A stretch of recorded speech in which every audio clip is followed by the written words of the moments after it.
everyone. Welcome back. This is Coach Parker with CoachParker.org and the Youth Football Tips and Talk podcast. Thanks for joining me today. Today we're going over part 3 of my parent communication podcast series. This is the last podcast in this series, and we're going over miscellaneous parent-coach conflict topics, issues that I've had over the last 30 or so years. Before we get into it, don't forget to subscribe to the channel or the YouTube videos, or head over to CoachParker.org for more youth football coaching tips, talks, and plays. Check out my playbooks if you get a chance to help support me bring more free content to the youth football coaches across the nation. Thanks, and enjoy the podcast. Since I've been coaching about 30 seasons, I've recruited 2 players, like heavy recruiting. One was a tailback and another one was a receiver. The first player that I did heavy recruiting for, I made no promises and never said I would pay their registration fee or give anything away. That worked out great. That was one reason the player came to our team, because they respected the fact that we didn't offer anything or make promises, that they had to basically compete like any other player, and that worked out great. And player turned out to be a great player for the team, who was with the team until graduated and went into high school football. And then I had another player that our offensive coordinator was recruiting heavily. I was the head coach, and it was on a 7-on-7 team, and this player was a nationally ranked player, and they wanted to play on our team because they knew the quarterback and they were going to go to the high school. And I said, and this was a 7th grade team, and I said, sure. And we'd already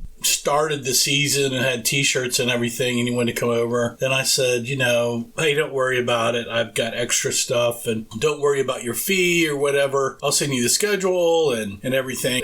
They were like, yeah, we've got a lot of people wanting us on our teams, and you said you're going to play for us, so if you want to do that. So he did, and probably the worst experience I've ever had with the top player. He just would never show up, didn't show up for games half the time, thought he was just too good. The time that he did show up, his parents, their dad would always say, why are you doing this? Why are you doing this on the team? We were winning too, and just never worked out. And it's like that player basically fell off, never recruited him anymore, and we were like, good for that. Sometimes you got to cut ties with good players that decide to never show up, just decide not to fit into the team. That's how that situation. We rode it out to the end of the season, kept trying to tell the dad, you got to show up to practices and the games. The last tournament, they showed up late without their jersey, and I never played the player, and they were very upset about it. But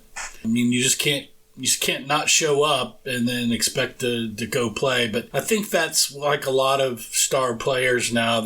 Parents and the player expects that they don't really have to do too much. And it's probably going to be a rude awakening at one point in their career. It may not be high school, it may not even be college, but that attitude will eventually catch up with them. The other thing that I would say with dealing with parent communications issues is I've been kind of too honest with parents about players and not playing and why. And I do like to share with parents about what's going on or whatever, but I will say that probably being too honest, I need to bring that back a little bit. So that's one thing that I would adjust. I wouldn't just tell them everything and get into detail. I would just be more kind of top level about what's going on and why this is and what they can improve on, and not get into really too many details. I think some of the parents really want to decipher all that, and it just is too long of a conversation, and then they're hurt that their player isn't the star player they thought they would be. So I'd probably adjust some of that,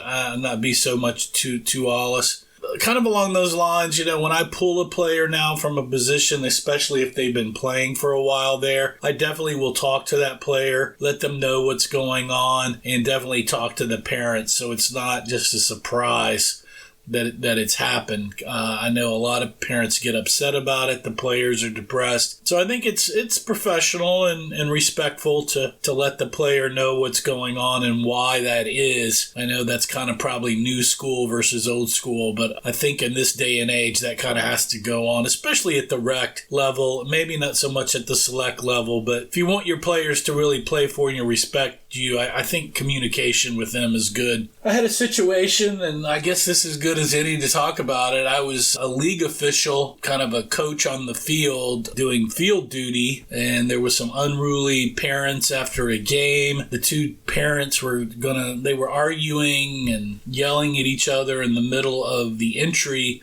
to the field into the actual stadium, and all these young players were watching these parents scream at each other. And I know I was being very calm and getting everybody out of the way and trying to get them out to the parking lot, and they could do whatever they wanted to do out there. They were kind of in the middle of everything, and I really wasn't paying attention like I should have been, probably, because I really didn't expect to get punched and to get cold cocked by talking to one of these parents. But I did. I got hit and physically punched and broke my glasses and tore up my sweatshirt a little bit. If I did not press charges, the police came, they were called, and if I had to do that over again, I was trying to be nice because the man's son was there.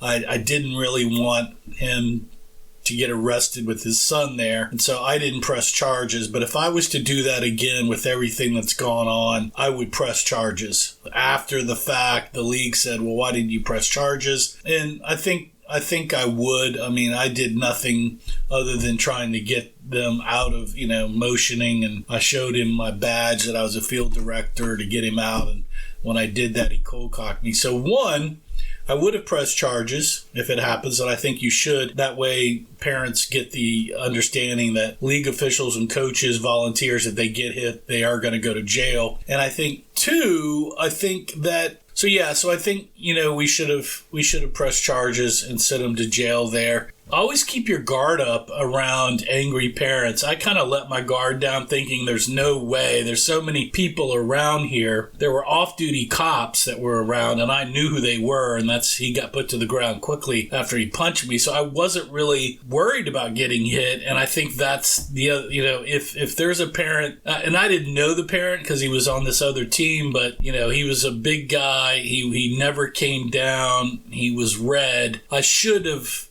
not trusted that he would not hit me, because he did. So be careful of that. The other thing that I think with parent communications will be helpful is I've gotten on 2 or 3 teams that have existed before as a new coach, as a coordinator, or an assistant position coach. And when that happens, parents and players don't really understand what's going on sometimes. And I think the head coach of that team really needs to outline that there's a new staff, they're going to make changes, they support them, and this is what's going to go on, and meet with the parents and the team to really talk through those issues. And then that head coach needs to stand by that new staff member about what's going on. But that head coach really needs to, even with his veteran team, that coach needs to really back up the staff of what's going on. So, I've had some situations that I was covering and never really brought this up. I was covering for a head coach doing some stuff on the team that he wanted to do, but for political reasons didn't feel comfortable doing it. So I was kind of playing the bad guy in a way, but was getting a lot of the heat for that. So one, I won't do that again. The head coach should have addressed that. And two, the head coach should address all the issues in a heavy duty team parent meeting. And then any issues that come up with his assistants should jump in and make sure that doesn't happen. And that's why I've moved on from certain teams that I didn't think that occurred. Just some of the things there. I think the other thing, sometimes when you're on a team that isn't winning, I've been on a few, haven't won, and have losing records for various reasons. There sometimes is mid-season shakeups, and you're moving players around, or even tryouts. And I know that disruption, especially on existing teams, kind of upsets everybody. So if you're going to do that, I think that communication needs to be set up that, hey, we're going to make some changes this next week. Just don't let the parents show up and that's occurring, because that's what I did one deal, and the parents freaked out that practice that that we were going to make a pretty big shakeup defensively and moving players around to try to get a better scheme.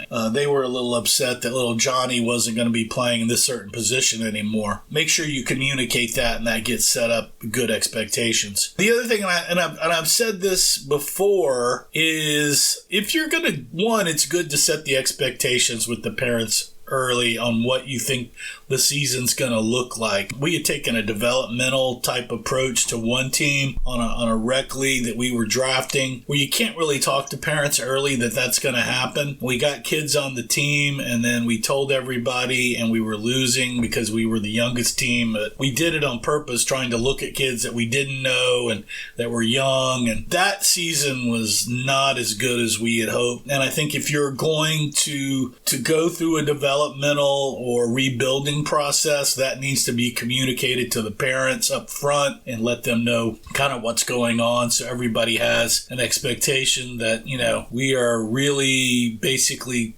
looking at this season as a scrimmage. I did that with the 7-on-7 group, is that we, when we first got together, our first season, we were playing in 2 leagues. And I said the first league, we're going to act like it's scrimmage as the first part of the season, and we're really going to shake out all the players and the plays and what's going to happen. I'm not really concerned about what we're going to do for winning or whatever. And then the last part of the season, which was the big tournament with all the high schools, we wound up getting third and almost beat the top team to get into second. And we had it was very, very competitive. We were very happy with the situation. And we used that as how we worked. And everybody knew, the parents, players, that this first part of the season was scrimmage because we'd never been together before. Second part of the season, we were going full gusto, and that really worked out well for us there. The other thing is that I did before is I've asked for parents to be a team parent, but then I never followed through with it because they were sort of lackadaisical at first, never jumped in. I just kind of handled it, never really turned it over to them. They got mad as a team mom, team parent. So I think in the future, I should have turned it over, let them get with it, and worked with them more, but I was too lazy and really didn't get into it, and that was a mistake on my part. The other thing that I've seen in the league, and I've actually had some back issues with painkillers and stuff, is we've seen some coaches that have taken painkillers and parents think they're drunk at practice. So I know I've had some painkillers that I've taken. I just didn't come to practice, and then if I did come to practice, I didn't really participate. And I let everybody know I was on back medication and painkillers. And so I think if you're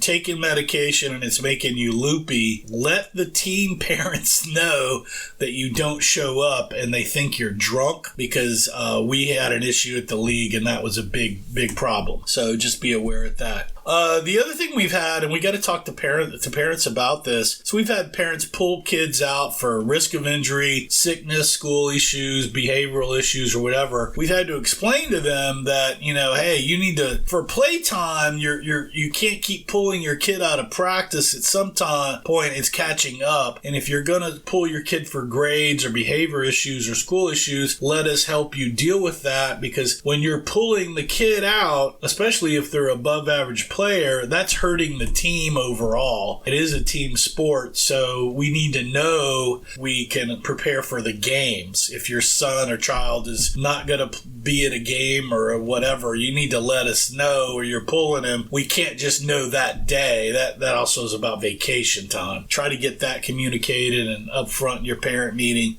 that those are coming in. The other thing that we've had come up is you may get assistant coach on your team, and a lot of these coaches are just dads that want to kind of help. And we had one a couple of years ago. I thought they were more of a coach than a daddy, and I made a comment about their son, thinking that they're a coach and they could take it and it wasn't really a big deal and they flipped out. So you just got to know that some coaches are more daddies and some coaches are real more football guys, and you need to walk that fine line. I now personally pretty much only talk to a few coaches that I've known for a while. Any new kind of daddy helper coaches that we get on the team, I don't really befriend them too much anymore because of that particular situation. And it's unfortunate, but when they only focus on their child and you think they're a friend when they're really kind of not, that becomes an issue. So be really careful